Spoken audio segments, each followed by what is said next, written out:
프린트물 강의 한번 보시면요, 우리 다시 한번 정리하면 우리가 지금까지 3번 얘기했는데, 하나님의 이름이라는 것은 캐릭터다. 하나님은 이름을 통해서 자신을 드러낸다. 그분의 성품과 속성과 사역이 담겨져 있다. 그래서 우리가 하나님을 깊이 알기 위해서는, 하나님의 뜻을 알기 위해서는 또 그 하나님의 이름을 우리가 알아갈 필요가 있다. 그리고 우리가 주의 이름을 아는 자는 주를 의지한다고 이렇게 얘기했죠. 그래서 우리가 주님을 의지하기 위해서는 그 이름을 우리가 또 배워야 돼요. 호세아에서 보면요, 내 백성이 하나님을 아는 지식이 없기 때문에 오늘 망하였도다. 여기서 하나님을 아는 지식이 뭐예요? 이것은 어떤 하나님의 관하여서가 아니에요. about이 아니라 knowing가. 그러니까 우리가 이것은 보통 이런 표현을 하죠. 야다라는 단어를 쓰는데, 부부의 관계, 어떤 성적인 친밀함을 통해서 부부가 알아가는 것 같은 하나님을 경험할 때, 우리가 체험할 때 인격적인 관계를 갖는 거예요. 그러니까 하나님의 이름을 안다는 거는 그냥 부르는 차원으로 끝나는 게 아니라 그분과 알아가는 거예요. 우리가 한 몸이 되어가는 것이죠. 시편에 나타났던 여호와 7가지 이름, 첫 번째 뭐예요? 여호와 로이, 하나님은 나의 목자이십니다. 나의 목자하시다. 그래서 우리가 부족함이 없다고 고백하게 되죠. 두 번째는 여호와 이레, 하나님, 예비하시는 하나님, 준비하시는 하나님, 우리의 모든 걸 앞서가서 준비해 주시는 그 하나님이시죠. 세 번째 여호와 샬롬, 평강을 주시는 하나님. 우리가 예수를 만났을 때 가장 첫 번째 주었던 선물이 뭐라고요?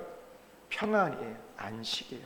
오늘 어떻게 보면 우리의 신앙의 여정은요, 안식을 위한 여정이에요. 왜냐하면 에덴 동산에서 인간이 죄를 범하고 나서 어떻게 돼요? 안식이 깨졌거든요. 그래서 히브리서에 보면 아직 그 안식에 들어가지 못했다, 이런 얘기를 해요. 그러니까 우리가 잃어버렸던 그 안식, 평안을 찾기 위해서. 그래서 마지막 우리가 샬롬, 에이레네, 그것이 우리가 어떻게 보면 마지막 우리가 가는 신앙의 여정의 끝일 수도 있습니다. 네 번째는 여호와 라파의 하나님, 우리를 치료하시는 하나님, 소생시키시는 하나님.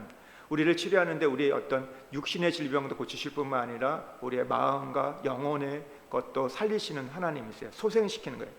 여러분, 우리가 심폐소생 아시죠? 죽었던 그 완전 이제 심장이 멈췄다지만 우리가 심폐소생 어떻게 다시 살아나는 것처럼 우리의 영혼을 살리시는 그런 여호와 라파의 하나님을 우리가 믿고, 우리 그래서 질병이 있을 때, 우리의 상처가 있을 때, 우리의 연약함이 있을 때, 병들었을 때 여호와 라파의 하나님을 불러야 됩니다.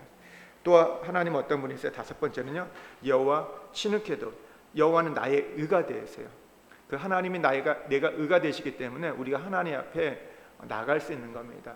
그러니까 예수 그리스도가 우리의 의가 되시잖아요. 그래서 우리가 하나님 앞에 나갈 때 하나님은 누구를 보세요? 나를 보시는 게 아니라 나를 덮고 계시는 예수 그리스도를 봐요. 예수님의 그 의가 있기 때문에 그것을 인해서 하나님이 우리를 정죄하지 않고 판단하지 않고 우리를 용납하고 품어주시는 겁니다. 근데 우리가 나중에 어떻게 돼요? 우리가 성장하게 되면 우리가 하나님의 의가 되어야 된다는 거, 우리가 하나님의 영광이 되고 면류관이 되고 헵시바와 뷸라가 되어야 된다는 말씀을 드렸고, 우리가 여섯 번째는요, 여호와 삼마, 늘 함께 계시는 하나님, 늘 거기 계시는 하나님. 우리가 신약으로 말하면 임마누엘 하나님이 되시죠. 오늘 에스겔에서 예루살렘 회복을 보여주시면서 예루살렘 성의 어떤 크기를, 한 9km 되는 성을 보여주셨지만 거기에서 하나님이 자신을 어떻게 계시하세요? 여호와 삼마 하나님. 이것은 이제 계시록의 마지막에 새 하늘과 새 땅, 새 예루살렘 계시된 하나님이기도 합니다. 그리고 일곱 번째 여호와의 니시, 여호와는 나의 깃발, 나의 승리케 하시는 하나님이라고 말씀하시죠. 여러분, 그래서 우리 성도들은요, 패배가 전공이 돼서 안 돼요. 맨날 깨지고 넘어지고 자빠지고 다치고 오는 게 우리의 주전공이 돼서 안 돼요. 어떻게 돼요? 시작은 그렇게 했지만 어떻게 돼요? 우리가 다시 오뚜기처럼 다시 일어나 가지고 우리는 계속해서 마치 그 보병처럼 그 승리의 깃발을 꽂기 위해서 우리는 그 고지를 향해서 가는 자들이 되어야 됩니다. 그러니까 승리하는 자가 돼요. 다윗을 보면 어떻게 어디로 가든지 하나님께서 이기게 하셨느니라. 이게 우리의 고백이 돼요. 하나님께서 우리 권사님을, 집사님 어디로 가게 해서 이기게 하셨느니라. 이 고백이 우리 안에 있어야 한다는 것이죠. 결국 여러분, 마지막에 우리는 뭡니까? 승리하는 성도가 되는 거예요. 승리하는 교회, 이기는 성도가 되는 것이 하나님이 이 땅 가운데 우리가 생각하기엔 그래. 맨날 십자가를 얘기하니까 맨날 우리는 뭐 희생하고 뭐 손해 보고 섬기고 끝나는 것처럼 보이지만, 근데 십자가 뒤에는 뭐가 있어요? 부활이 있습니다. 여러분, 고난 다음에 무엇이 있어요? 영광이 있어요. 그래서 결국 우리는 승리를 향해 가는 것. 근데 우리의 방법은 뭐예요? 세상의 방법처럼 어떤 화력을 갖고 돈을 갖고 백을 갖고 어떤 권력으로 세상에서 우리가 승리하는 게 아니라 뭐예요? 우리는 십자가를 통해서, 우리는 오히려 세상이 역설적인 이 패배했다고 생각하는 그 십자가의 방법으로, 예수님이 하셨던 십자가의 방법을 통해서 결국 우리는 승리해 가는 거라는 것들, 그런 삶을 우리가 살아가야 됩니다. 오늘 그에 계시되었던 우리가 하나님의 이름, 지난주에 엘로힘 하나님에 대해서 살펴봤죠. 강하신 하나님, 이건 삼위일체 하나님, 복수형이라고 말씀드렸어요. 성부, 성자, 성령 하나님. 우리가 믿는 하나님은 우리는 단일 신론이 아니다. 기억하시죠? 단일 신론. 우리는 유대교, 이슬람이 어떻게 보면 같은 구약에서 뿌리를 두고 있지만 그들은 유일신론을 강조해요. 유일신론. 우리도 어떻게 보면 유일신론이지만 근데 정확하게 말해 우리는 삼위일체라는 거죠. 삼위일체, 성부, 성자, 성령 하나님입니다. 그래서 우리가 보면요, 삼위 하나님 있잖아요. 그래서 사단도요 삼위로 나타나요. 우리가 보면 우리가 니므롯이 바벨론을 사고 났을 때 뭘 섬긴지 아세요? 해달별을 섬깁니다. 해달별. 이게 삼위예요. 세 가지. 그래서 세상의 신을 보면요, 이 해달별 안에 포함되어 있어요. 이 중에서 그리고 가장 강조하는 게 뭔지 아세요? 해달별 중에서 달이에요. 달이에요. 달을 굉장히 이렇게 강조합니다. 여기도 그렇죠. 그러니까 달도 뭐 이렇게 강조하는데, 그리고 이제 보면 나중에 계시록에 되면 뭐예요? 용이 나오고 뱀이 나오고 개구리가 나오고 막 그러잖아요. 삼위가 나와요. 그러니까 세 가지 모습, 유사품이 나와요. 이게 보면 우리는 귀신 쫓을 때 뭐로 쫓아요? 우리가 예수 그리스도의 이름, 보혈을 의지해서 하잖아요. 보혈이 무슨 색이에요? 붉은색이죠. 빨간색. 그래서 우리도 교회 의자가 뭐예요? 보혈의 의자예요. 다 그래서 여러분이 이 의자에 앉으면 귀신이 떠나갑니다. 할렐루야. 할렐루야. 예, 이건 보혈의 의자예요. 예, 새롭게 갈았습니다. 예, 새로 오늘 갈았어요. 새 것을 갈았어요. 예, 이전 것은 지나갔고 새 것이 왔습니다. 우리에게. 예, 감사하고요. 근데 보면요, 불교에서도 그런 행위가 있거든요. 귀신 쫓는 행위인데 뭐로 앉아 아세요? 할 때 보면요, 팥이요. 팥 비슷하잖아요. 이게 붉은색은 하지만 거의 비슷하니까 이거잖아요. 그래서 그렇게 해요. 유사 행위들이 많아요. 그래서 우리가 했던 것들 보면 우리가 찬송가 했으니까 불교에 뭐가 있어요? 참불가가 있습니다. 우리 성경학교 있는 것처럼 거기도 불교학 뭐죠? 이렇게 불가 있어요. 따라해요. 이렇게 보면요, 굉장히 유사품들이 많다는 거 여러분 기도하십시오. 우리는 삼위 하나님을 믿고 있어요. 이게 굉장히 중요해서 제가 지난주에는 이 부분만 따로 떼가지고 유니테리안, 요즘에 이제 킹 오브 킹스 그 애니메이션 때문에 그 안에 어떤 배경들이 그런 어떤 영향들이 있다. 그것이 얼마나 뭐 진짜인지 아닌지 모르지만 그런 우리가 찰스 디킨슨. 근데 제가 요즘에 또 보니까 이걸 지금 어떤 출판사에서 그 책을 또 내더라고요. 우리 주님의 생애. 그거를 내는데 되게 우리나라에서 가장 큰 출판사 중에 하나예요. 그래서 좀 약간 이게 유니테리안인데 어쨌든 찰스 디킨스는 굉장히 기독교 우리가 갖고 있는 정통적인 기독교가 아니거든요. 그러니까 이런 비판들이 있는데 그거를 너무 거기에 좀 지금 이게 지금 잘 나가니까 거기 그냥 낸 거 아닌가. 그건 아닌데 이게 기독교에서 낼 책이 아닌데 어떻게 보면 조심스러운 책인데, 그러니까 그게 조금 있어요. 이 크리스마스 뭐죠? 그 찰스 디킨슨 쓴 크리스마스 있잖아요. 스크래치 영감. 근데 그 얘기도 우리가 잘 보셔야 돼요. 거기에 보면 예수님이 어떤 분으로 그려지는 거예요? 그냥 예수님의 어떤 인성, 예수님의 어떤 착하고 자비롭고 뭐 이렇게 사랑 많고 이런 분으로 그려진 거예요. 그분이 하나님인 거에 대해서는 드러내지 않아요. 하나님, 예수님의 신성을 부인하는 겁니다. 신성이 부인되면 뭐가 없어져요? 십자가를 져도 아무 의미가 없는 거예요. 그리고 십자가 위에 부활은 없는 거예요. 사실 그거는 결국 다 기독교를 깨트린 이단의 얘기거든요. 되게 조심스러운, 그러니까 그 전제들이 있어요. 그러니까 그 안에 사상들, 가치관이 있는데 우리는 그걸 생각하지 않고 그냥 좋아.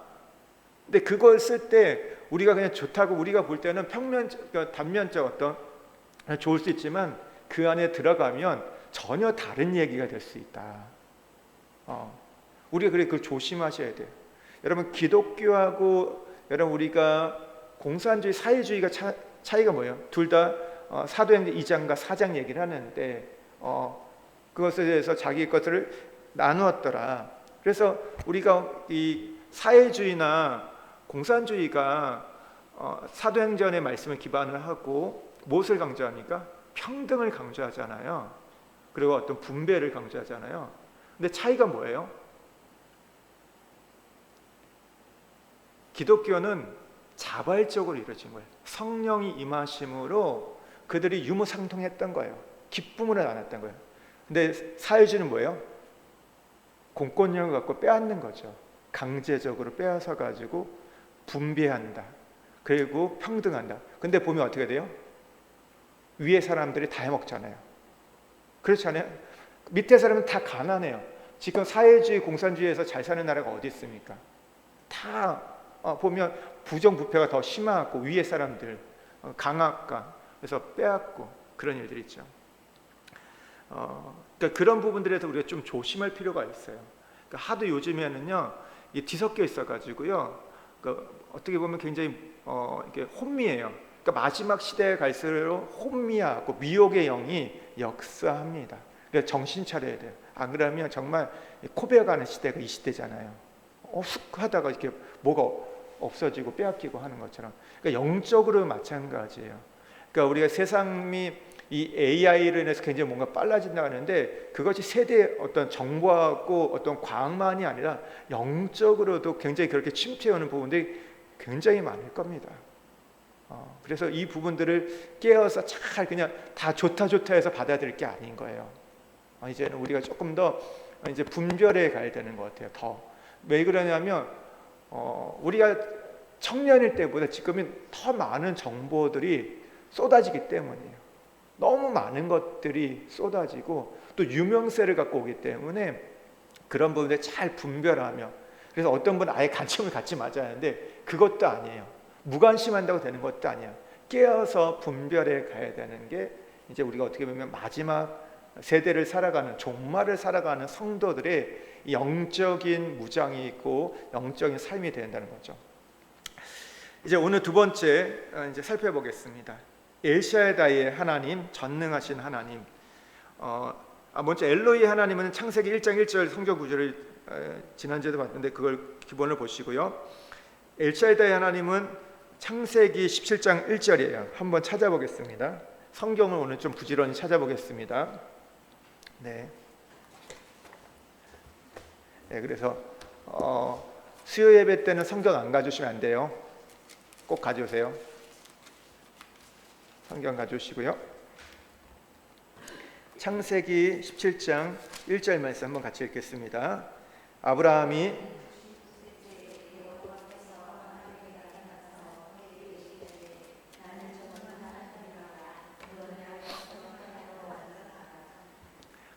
하나님을 믿었던 이유 중에 하나가요, 사실 우리가 별반 다르지 않아요. 갈다 우르, 그 메소포타미아, 그 이방신을 섬겼던 땅에서 그가 예수님을 믿었던 이유 중에 하나는 아들 준다는 이유 때문에, 하나님이 아들 주겠다, 자녀에 대해서 말씀하셨기 때문에 그거 믿고 온 거예요. 그러니까 우리가 보면 신앙이요, 굉장한 우리의 믿음의 조상이기 때문에 대단한 어떤 비전을 갖고 시작한 것처럼 보이지만 사실은 자기의 필요에 따라 시작한 거죠. 아들 하나. 아들이 없으면 그 인생은 굉장히 그 당시에는 끝나는 인생이잖아요. 자기 어떤 이것들 물려줄 자녀가 없다는 것은 굉장히 어떻게 보면 실패한 인생인데, 그래서 곳곳에 보면 아들을 대신할 뭐 양자나 뭐 그 양자를 삼으려고 하잖아요. 조카를, 아니면 자기 종을, 뭐 이런 계획들이 막 갔잖아요. 그러다가 이제 하나님의 그 부르심 속에서 아브라함이 믿고 순종해서 따라와요.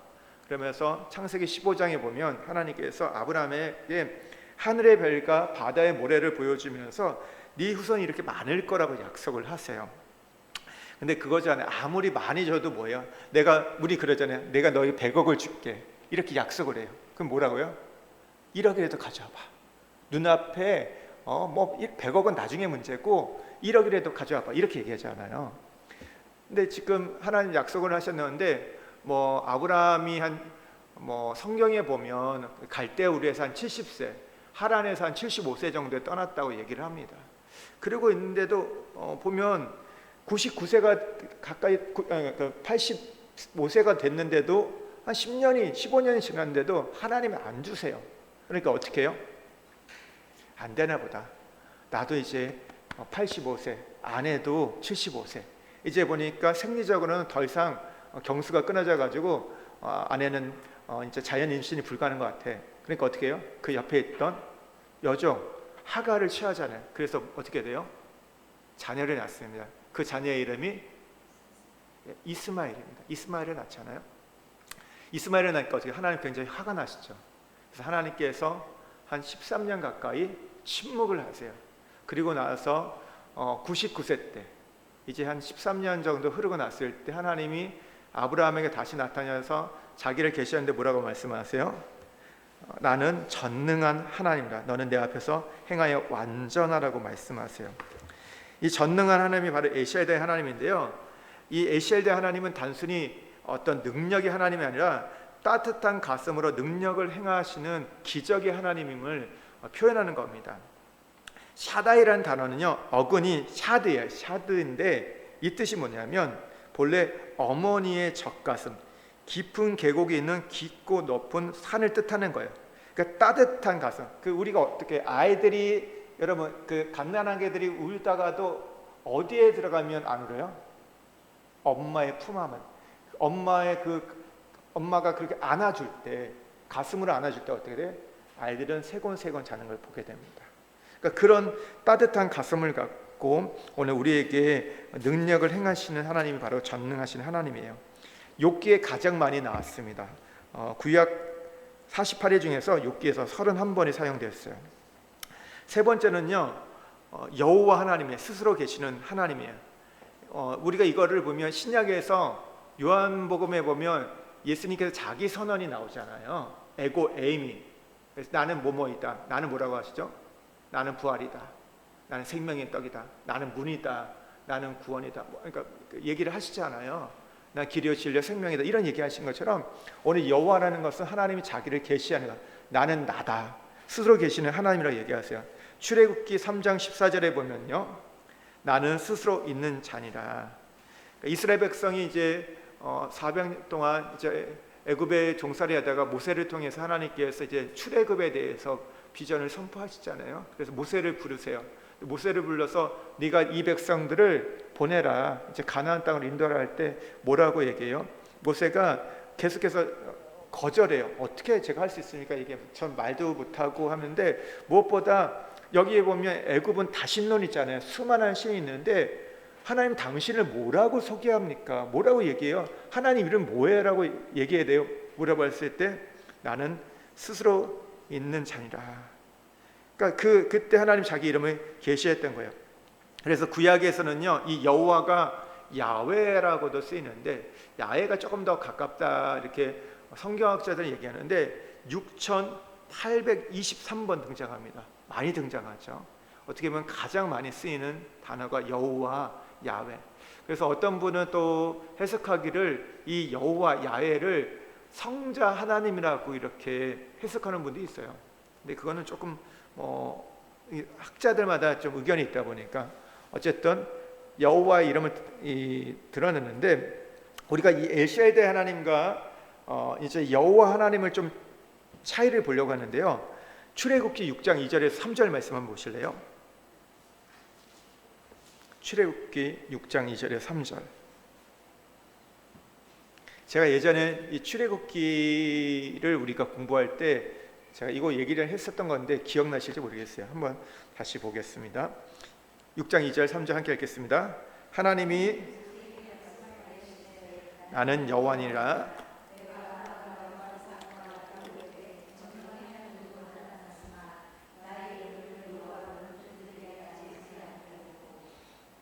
그러니까 하나님 모세에게 말씀을 나는 누구라고요? 여호와니라. 근데 이전에 아브라함, 이삭, 야곱에게 족장들에게는 어떤 하나님이 나타났다고요? 전능하신 하나님. 그러나 이제 출애굽하는 이스라엘 백성들에게는 어떤 하나님으로요? 여호와로 그들에게 나를 계시하겠다 얘기합니다. 그러니까 에샤이다의 하나님, 전능하신 하나님은요 무조건적인 은혜를 베푸시는 하나님이에요. 반면에 여호와 하나님은 조건적인 은혜입니다. 언약이에요. 그러니까 에샤이다의 하나님은 일방적이에요. 반면에 여호와 하나님은 상호적이에요. 에샤이다의 하나님은 족장들에게 계시했다면 여호와 하나님은 출애굽 공동체에게 계시를 하십니다. 그러니까 에샤이다의 하나님은요 아가페적 사랑이에요. 반면에 여호와 하나님은 에로스, 필레오적 사랑이에요. 에샤이다의 하나님은 편한 언약이라고 해요. 그러니까 여호와 하나님은 쌍무 언약이에요. 우리가 이 두 가지를 볼 때 왜 그러면 하나님께서 이 전능하신 하나님을 여호와로 계시하셨을까요? 에샤이다의 하나님을 왜 이 여호와 야훼 하나님으로 계시했을까요? 이것은요 하나님께서 이제 우리를 대하시는 수준이 달라진다는 거예요. 성장한 자에게는 처음에는 우리에게 전능하신 하나님을 일방적으로 베풀어 주시고 부어 주시고 채워 주시고 가지만 근데 그 이후에는 이제 여호와 하나님은 언약이라는 거예요. 언약은 뭐예요? 약속은요 서로가 상호적인 거죠. 서로가 주고받아야 돼요. 여러분 부부의 관계는 어떤 관계일까요? 일방적이세요? 일방적으로 사시는 분, 그 가정은 깨질 수밖에 없어요. 부부는 절대 일방적이지 않습니다. 부부는 반드시 상호적이 될 때 건강하고 성장하고 행복한 가정이 될 수 있어요. 그리고 일방적이면 옛날에야 어쩔 수 없이 그냥 살았지만 지금이야 누가 삽니까? 그냥 조론해야죠. 지금은 그럴 수. 이게 왜 그래요? 부부라는 것은 서로가 에로스적이거든요. 근데 이 에로스에 대해서 우리가 굉장히 억감을 우리가 어떻게 하냐면 이걸 조금 이제 뭐랄까 육적인 사랑으로만 생각하는데 그렇지 않습니다. 에로스는 질투하는 사랑이 뒤에도 나오거든요. 여러분 하나님 우리를 질투하신데 이 사랑은 더 큰 거예요. 우리는 맨날 부모가 특별히 엄마가 자식에게 베푸는 사랑이 되게 큰 사랑처럼 보이지만 근데 진짜 사랑은 뭐냐면요 성숙한 사랑은요 서로가 주고받는 거예요. 그러니까 여러분 어떤 사랑이 힘들어요? 부모가 여러분 우리 그냥 적용해 볼게요. 여러분이 자녀를 향한 사랑이 힘들어요? 아니면 여러분이 남편을 향한 사랑이 힘들어요? 우리 권사님 뒤에 권사님 너무 인고 부부여가지고 잘 이게 우리 권사님들은 되게 좋은 것 같아요. 어떠세요? 권사님 더 쉽다고요? 더 힘들다. 예.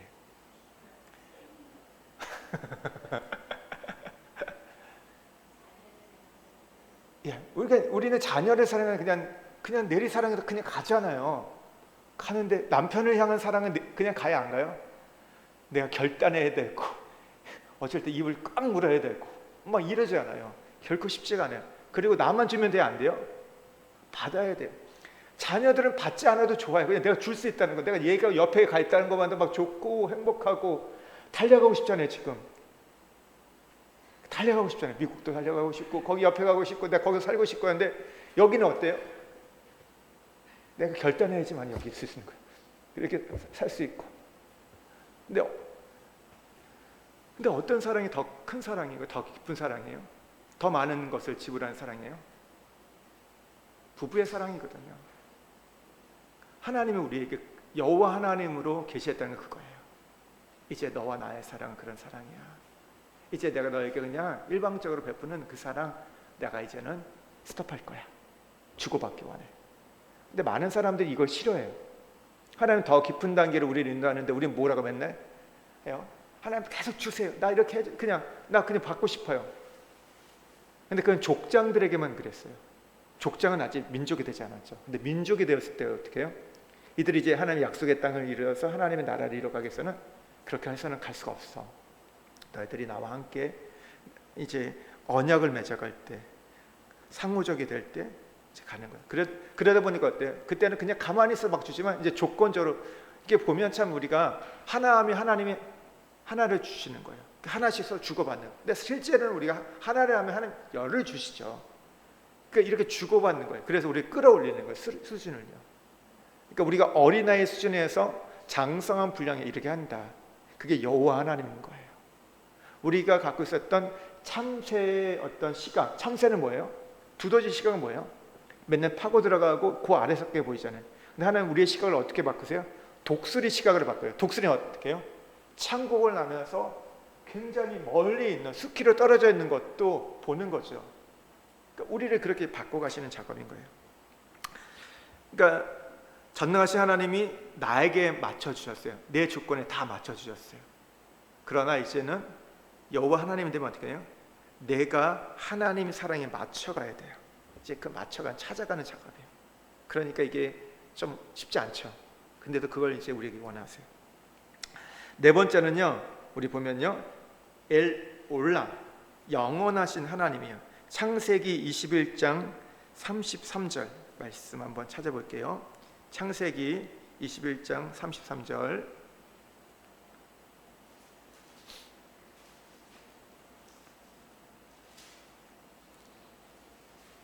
함께 읽겠습니다. 아브라함은 브엘세바에서 에셀나무를 심고 거기서 영원하신 여호와의 이름을 불렀으며. 그러니까 아브라함이 이제 가나안에 정착하는 과정에서 블레셋 지역, 이 그랄의 통치자였던 왕이었던 아비멜렉과 전쟁 대신 이제 평화 조약을 체결해요. 땅을 이제 분할하는 과정들을 보여주는데, 근데 아브라함은 이 모든 과정에서 하나님이 개입하시고 도와주신 것을 깨닫고 감사해요. 그래서 자신이 이 아비멜렉과 평화 조약을 맺었던 그 우물가에 있는 나무를 심고, 그 우물가에 나무를 심고 그것에 하나님을 경배하면서 하나님의 이름을 부르는데 그 이름이 뭐예요? 엘 올람, 영원하신 하나님이라고 이렇게 칭했던 거예요. 근데 올람이란 뜻이 뭐냐면 시간 혹은 시대라는 뜻을 갖고 있어요. 시간, 시대.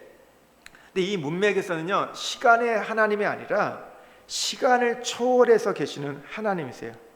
여러분, 영원하신 하나님, 알파와 오메가가 되신 하나님, 처음과 나중에 되시는 하나님, 과거에도 있고 여러분 미래에도 있고 현재에도 있고 모든 걸 초월하는 하나님이세요. 여러분, 우리가 어떻게 여러분 2000년 전에 그 십자가의 사건이 우리의 사건이 될 수 있어요? 그 2000년 전에 있으면 죽은 사건이 어떻게 우리가 지금 이것을 경험할 수 있어요? 성령을 통해서 엘 올람 하나님이 우리에게 찾아오시기 때문에 가능한 거예요. 영원하신 하나님, 영원하신 하나님. 그러니까 과거의 일들이, 여러분 성경에 있었던 그 얘기들이 오늘 왜 우리의 사건이 될 수 있습니까? 그분은 엘 올람의 하나님이기 때문에 시간을 초월해서 역사하시는 거예요. 다섯 번째는요, 엘 엘리온 하나님, 지극히 높으신 하나님이에요. 우리 창세기 14장 19절 말씀 한번 같이 읽겠습니다. 창세기 14장 19절.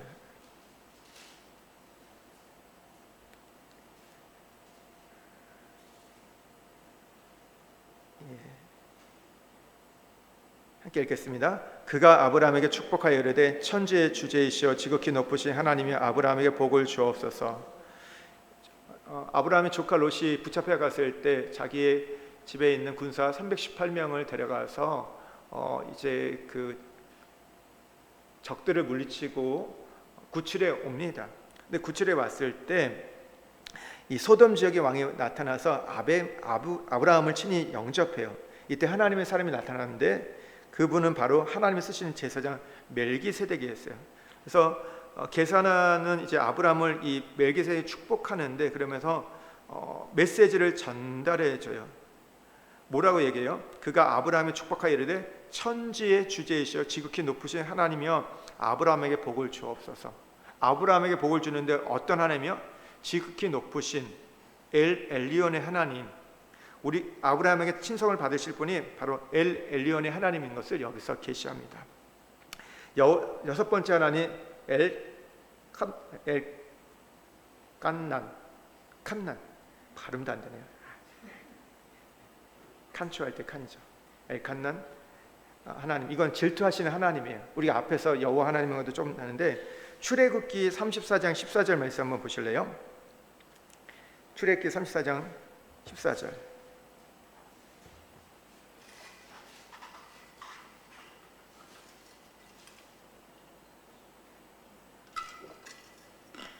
한번 같이 읽겠습니다. 나는 다른 신에게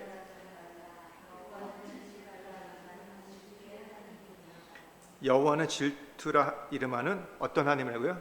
질투의 하나님. 신명기 4장 24절에도 보면요, 내 하나님 여호와는 소멸하시는 불이요 질투하시는 하나님이라. 그리고 민수기에도 보면요, 시딤에서 바알 불륜 사건을 통해서 이제 이스라엘 백성이 2만 5천이 연병으로 죽게 돼요. 그랬을 때 그 문제를 해결할 때 보면요, 누구죠? 그 제사장, 갑자기 창을 들었던 사람이 누구죠? 비느하스가 할 때 뭐냐면 하나님은 질투의 하나님이라고 얘기하세요. 그냥 질투하는 하나님이 아니라 불같이 질투하시는 하나님이에요. 그러니까 질투라는 것은요, 다른 말로 표현하면 사랑이에요. 질투는요, 질투하네, 시기 질투. 우리는 어떻게 보면 굉장히 세속적인 거잖아요. 그리고 되게 부정적인 의미를 하잖아요. 그렇죠. 여러분, 우리가 남의 것을 질투하고 시기하면 여러분 그건 죄가 되는 거예요. 그러니까 우리의 죄는 보면 대부분 뭐예요? 시기하고 질투하는 데서 일어나거든요. 그러니까 왜 여러분 아담과 하와가 범죄했을까요? 하나님은 시기 질투해서 하는 거예요. 하나님이 모든 걸 통치하고 다스리는데 그 선악과를 먹는 게 뭐예요? 그 선악과 자체를 먹은 게 문제가 아니죠. 하나님 금했어요. 왜 금했죠? 하나님과 인간이 너무 닮았어요.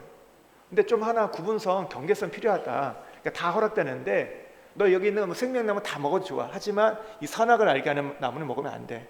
왜냐하면 선과 악을 판단하는 것은 창조주인 나만 할 수 있는 일이야. 근데 어떻게 해요? 아담과 하와가 그걸 해보고 싶었던 거예요.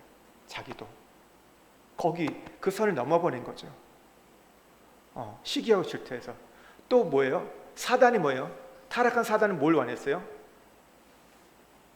사단도 하나님 자리를 원했어요. 근데 가장 원했던 자리가 어딘지 아세요? 세상 만물을 다스리고 통치하는 것도 있지만 그것보다 하나님이 이 땅에 가장 하나님을 닮아서 지은 인간, 하나님의 이마고대로 지은 인간의 그 마음을 빼앗고 싶었던 거예요. 그 마음의 왕이 되고 싶었던 거예요. 그 시기 질투한 거죠. 하나님은 시기 질투해가지고 그렇게 가져갔던 거예요. 근데 하나님은요, 그런 우리 같은 어떤 세속적이고 어떤 인간적인 단어가 아니라 이거는 인격적으로 우리를 사랑하시는 표현이에요. 하나님은 그 어떤 것도 우리 마음에 다른 형상들이 자리 잡기를 원치 않으세요. 다른 것들을 허락하지 않으실 때, 다른 것이 자리 잡을 때 어떻게 하세요? 하나님이 질투하시는 거예요. 질투하니까 어떻게 돼요? 질투하면 어떻게 해요, 여러분? 가만둘까요, 안 둘까요? 그래, 네 하고 싶은 대로 해. 네 가고 싶은 대로 가. 너 원하는 데 해. 여러분, 그렇게 하나님은 우리를 그냥 내버려 둘까요? 그렇지 않죠. 어떻게 할까요? 다리 몽둥이도 부러뜨리는 거고, 팔도 이렇게 막 이제 막 안 돌아가게 만드는 거고, 막 별별 일들이 다 일어나는 거죠. 그렇잖아요.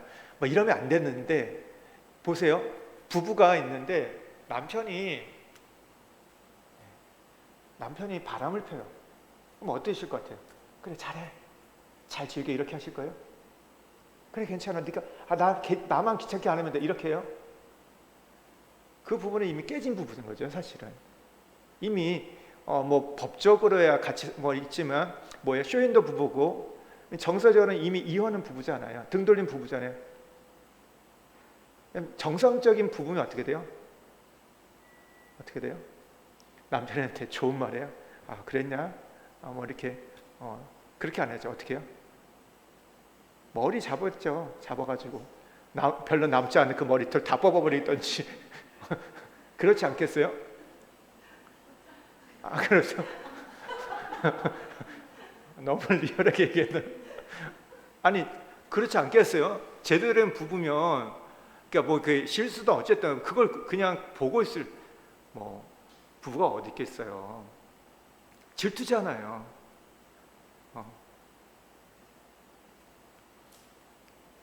참, 제가 지금 설교기 때문에 더 이상은 표현하지 못하겠고, 근데 하나님은 우리를 질투하는데 어느 정도까지 질투한다세요? 아들이 십자가 죽기까지 우리를 질투하신대요. 죽음까지 불사하고 우리를 질투하신다고 말씀하세요. 그러니까 여러분, 하나님 잘 믿으셔야 돼요. 그분이 질투하시기 시작하면 나만 하는 게 없습니다. 아들까지 죽였는데 뭘 대가를 못 지불하겠어요? 그걸 아셔야 돼요. 7번째는 여호와 카데시, 거룩하게 하시는 하나님이에요. 레위기 20장 7절에서 8절 말씀 한번 보겠습니다. 레위기 20장 7절에 8절,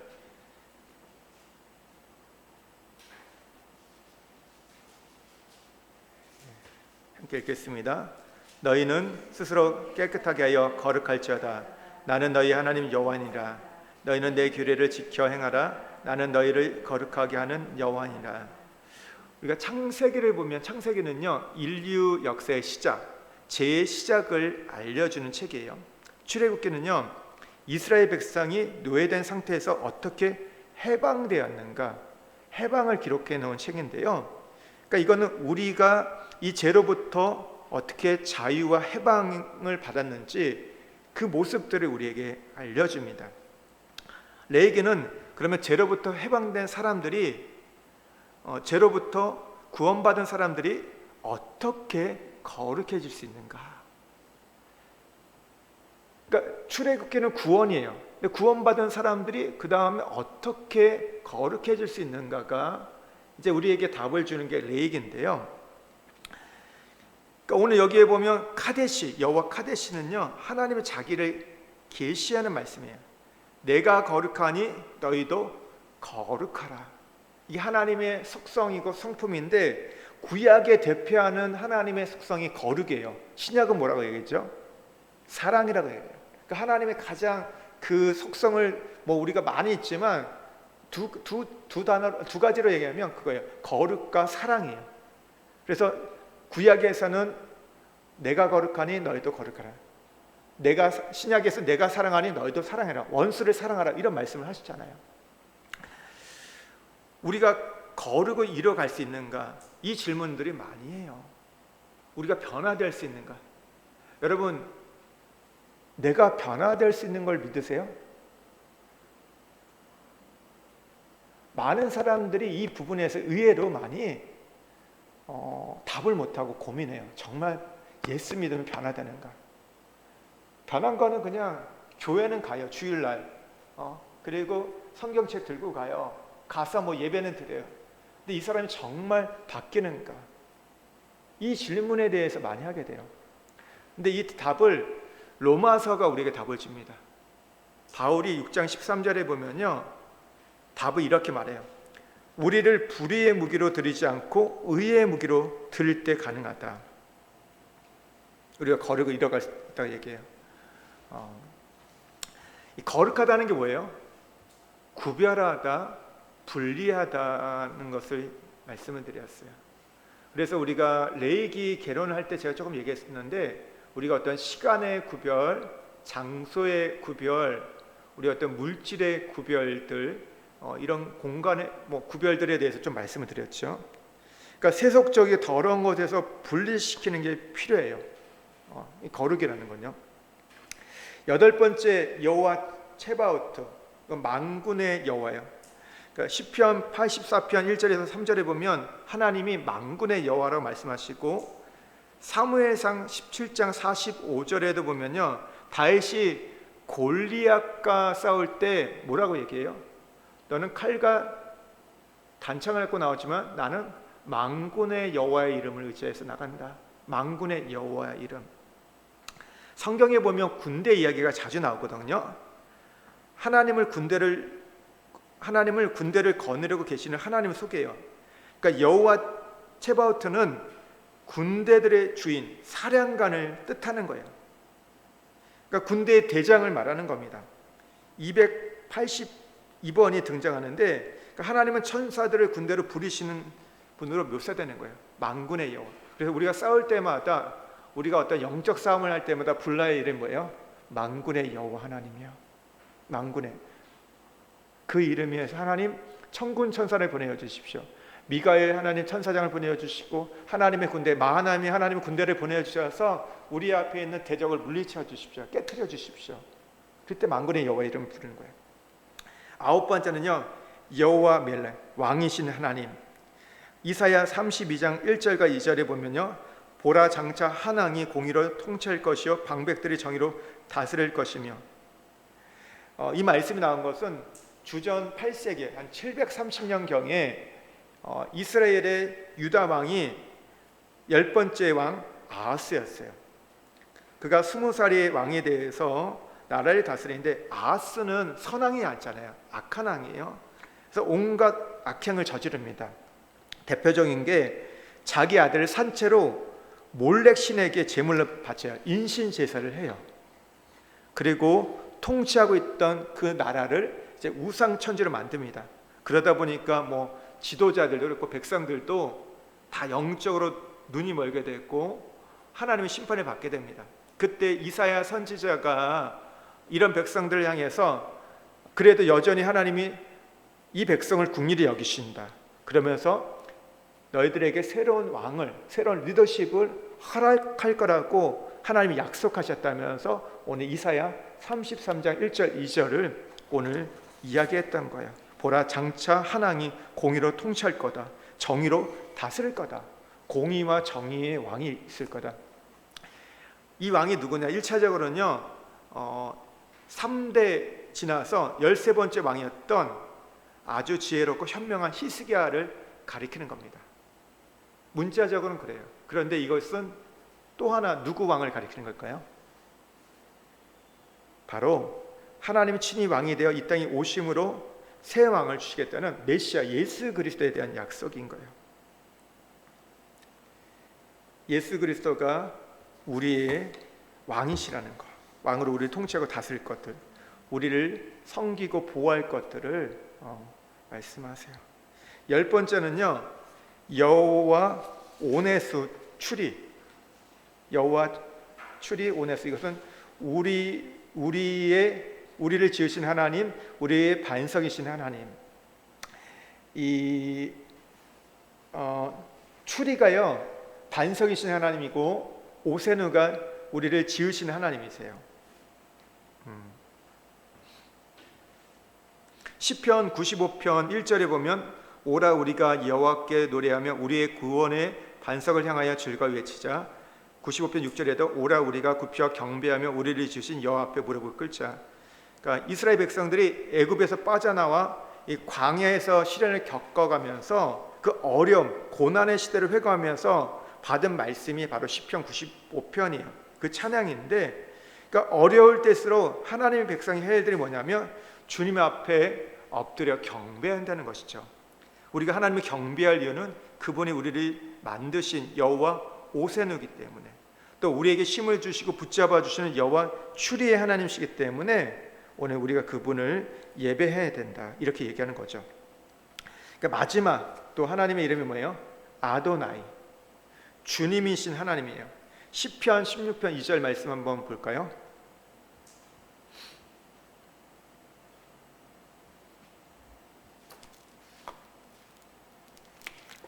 시편 16편 2절이요.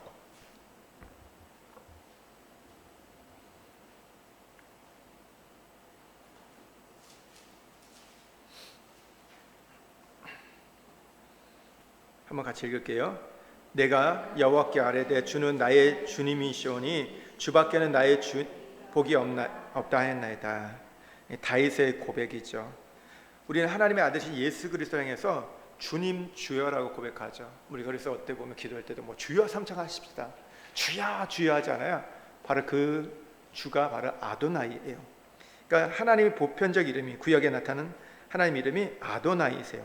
한 340번 사용했는데, 이것은 우리의 인생에 하나님의 절대적 주권자가 되심을, 하나님의 절대적 주재권을 의미하는 데 쓰여지는 거예요. 그러니까 그분이 우리 인생의 주인 되심을 고백하는 거죠. 그래서 그 성경에 보면 이 아도나이라는 단어가 나올 때 보면요, 구약의 성경들을 우리는 지금 인쇄를 하지 않아요. 구약은 어떻게 했을까요? 성경이 한 권 한 권이 한 권이 파피루스에 이것을 기록했어요. 이걸 옮겨 적었어요. 보통 이제 성경은 아시죠? 원래는 이게 문서로 되어 있는 게 아니잖아요. 어떻게 되죠? 구문으로 전달된 거예요. 말로 전달돼 가지고 그것을 어떻게 돼요? 기록한 거거든요. 기록했는데 하나 원본이 있을 거잖아요. 그래, 원본이 있고 나면 그걸 갖고 어떻게 돼요? 서기관들이, 우리가 잘 아는 그 서기관들이 그걸 기록했던 거예요. 하나하나 쓰는데 특별히 아도나이라는 단어가 날 때면요, 이걸 쓰지 않았대요. 감히 어떻게 내가 하나님 이름을 쓸 수 있냐. 그리고 그러면 거기서 그냥 가만히 있었대요. 쉬었대요. 그리고 또 그 단어가 날 때는 가서 몸을 씻고 정결케 하고, 그럴 정도로 굉장히 이 아도나이라는 단어에 대해서 어떤 경외감을 가졌던 거예요. 우리는 막 이게 되게 안 좋은 건데요. 막 하다 보면 오마이갓 막 지자스 막 이러 하잖아요. 영어 할 때요. 저는 영어를 잘 못하기 때문에 이런 단어를 안 쓰는데 그거 되게 하나님이 기뻐하지 않는 거예요. 그렇게 하지 마세요. 이거 취임새처럼 막 하고 하는데 그렇게 우리가 아무 때나 부를 이름이 아니에요. 우리가 하나님 이름을 망령되이 일컬지 말라고 제 성경에 말하잖아요. 근데 우리 너무 많이 그러고 아무데나 하나님 이름 갖다 붙이고 이렇게 하는 경우가 있죠. 또 뭐가 있죠 보니까 아까 요즘에 보면 이제 그러니까 야구 할 때 보면 뭐 잠실 예수 이렇게 저 대전 예수 이런 거 아세요? 그러니까 그 선수가 이제 수영기로 그러다 보니까 우리가 이제 할리우드에서 만든 예수님 상 보고 비슷하게 생겼다고 막 그렇게 붙이거든요. 너무 기분 나쁜 거죠. 잠실 예수면 이단이죠. 적그리스도죠. 안 그래요? 근데 막 그렇게 붙여요. 언론에서. 아무데나 우리가 예수의 이름을 갖다 붙일 때가 아닌 거죠. 예수의 이름이 어떤 유일한 이름은 아니에요. 그 당시에 굉장히 흔한 이름 중에 하나가 예수이죠. 아시죠? 예수의 이름이 또 다른 이름 뭐예요? 구약에서요?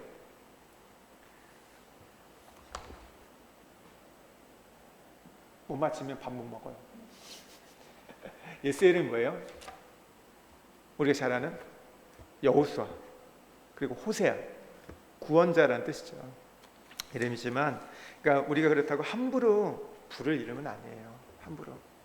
그렇게 생각해 보세요. 우리 아버지의 이름을 누가 어린애가 막 부른다고 생각해서 여러분 기분이 어떨 것 같으세요? 열받죠. 그거 듣고 있지 못하죠. 그러니까 아도나이라고 부를 때 그랬던 거예요.